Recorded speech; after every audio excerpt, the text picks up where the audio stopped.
रही है, क्योंकि मनोरंजन तो आपका और कई माध्यम हैं, इससे अच्छे अच्छे मनोरंजन आपके होते रहेंगे। लेकिन हमारी समिति जो कई उद्देश्यों को लेकर के चल रही है, मैं ज्यादा समय नहीं लूंगा, थोड़ा सा समय आपसे निवेदन है, जरूर ध्यान दीजिएगा। कल जो कार्यक्रम प्रस्तुत किया गया उसमें पहला कार्यक्रम था भारत मिलाप। कितने दिन हो गए हम भारत के बारे में देख रहे हैं, सुन रहे हैं।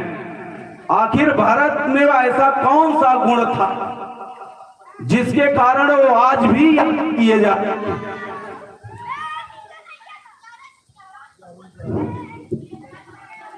इस पर हम लोगों को ध्यान देना होगा, क्योंकि केवल मंचन कर लिया जाए, उसकी तरफ ध्यान न दिया जाए तो इतना जो ग्राम सभा का पैसा बर्बाद हो रहा है तो बर्बाद ही माना जाएगा।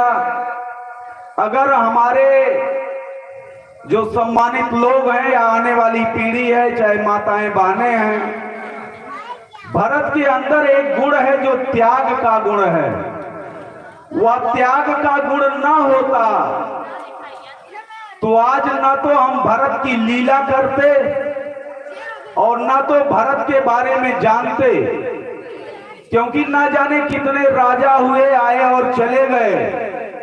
राजा की बात छोड़ दीजिए, पंडाल में जितने लोग बैठे हैं, अगर इनसे पूछा जाए कि अपने दादाजी के पिताजी का नाम बताइए तो कुछ लोगों को छोड़ दिया जाए गिनती में, तो ज्यादातर लोग यही कहेंगे कि या तो हमें घर पर फोन करना पड़ेगा या तो किसी अन्य माध्यम से जानना पड़ेगा।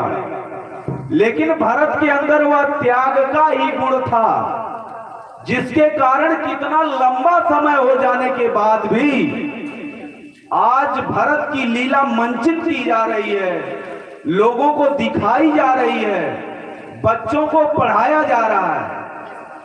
क्योंकि स्वयं श्री राम ने कहा, भारत ही होई न राज मद, विधि हर हरि पद पाए, कबहू की काजी सीकरनी, क्षीर सिंधु बिनसाय। राम ने कहा, हे लक्ष्मण, भरत को अयोध्या का राज किया, उसको अगर ब्रह्मा विष्णु और शंकर का पद मिल जाए तब भी उसके अंदर अहंकार नहीं आएगा। यह अयोध्या का राज उसके लिए ऐसा ही है जैसे समुद्र में खटाई की कुछ बूंदें डाल दी जाएं और कोई या सोचे कि समुद्र का खारापन दूर हो जाएगा खटाई की कुछ बूंदों से। तो भरत एक ऐसा चरित्र है, तो क्यों न भरत की लीला लोगों को दिखाई जाए। आज भरत जैसा चरित्र समाज में होना दुर्लभ है। प्रसंग लंबा हो जाएगा, नहीं तो कुछ बातें भरत के बारे में हम और रखते। दूसरा प्रसंग दिखाया गया सीता हरण। बात आती है कि सीता को क्यों इतना कष्ट मिला। कहा गया कि ये राम कथा अनंत है, अनंत बातें हैं, संत महात्मा अनंत रूपों में कहते हैं। लेकिन सीता हरण का एक कारण और भी मिलता है कि सीता को दुख इसलिए सहना पड़ा क्योंकि कल आपने एक चौपाई सुनी होगी, अब देवर की आन रहे न रहे। आप समझ लीजिए कि अगर आपके अंदर यह भाव आए, आपके घर के ऊपर से विश्वास उठने लगे, पड़ोसी और बाहर के लोगों पर विश्वास बढ़ने लगे, तो आप उसी समय सतर्क हो जाइए कि अब हमारे जीवन में कष्ट आने वाला है। सीता जी ने अपने देवर की बात नहीं मानी, लक्ष्मण जैसे देवर की, और उन्होंने विश्वास किया एक कपटी महात्मा पर, कपटी संत पर, जो राक्षस रावण बनकर के आया था। माताओं से हमारा निवेदन है, जिस दिन आपके जीवन में ऐसा होगा कि आपके घर वाले बुरे लगने लगेंगे, पड़ोसी की महिलाएं आपको प्रिय लगने लगेंगी, उस दिन आप गांठ बांध लीजिएगा कि आपके जीवन में कोई बुरा समय आने वाला है। तो आपने सीता हरण देखा तो उससे सीख लेने की जरूरत है। तीसरा प्रसंग आया था राम सुग्रीव की मित्रता। सुग्रीव ने अपने बड़े भाई बाली का वध करवा दिया, लेकिन वही सुग्रीव, केवल हम इतना कहना चाहते हैं कि हमको देखने का जो नजरिया है उसको बदलना पड़ेगा। क्योंकि किसी ने कहा है नजर बदल गई तो नजारे बदल गए, किश्ती का रुख जो बदला किनारे बदल गए। परिश्रम उतना ही करना पड़ता है, लेकिन नजरिया परिवर्तित करना पड़ता है। जब बाल की मृत्यु हुई तो अन्य रामायण ग्रंथों में मिलता है कि सुग्रीव को बड़ा कष्ट हुआ कि मैं अपने जिस बड़े भाई को हमेशा शत्रु समझता रहा कुछ दिनों के दौरान, वह बाली मेरा भाई, उसके जैसा तो कोई हमारा दुनिया में मित्र था ही नहीं। क्योंकि बाली ने हमारे साथ ऐसा बर्ताव न किया होता तो हमारी मुलाकात, जिसको लोग ईश्वर मानते हैं, उस श्री राम से न हो पाती। राम से मिलाने में जो भूमिका अदा किया वो मेरे बड़े भाई बाली ने ही अदा किया। इसलिए बाली जैसा तो मेरा कोई मित्र हो ही नहीं सकता।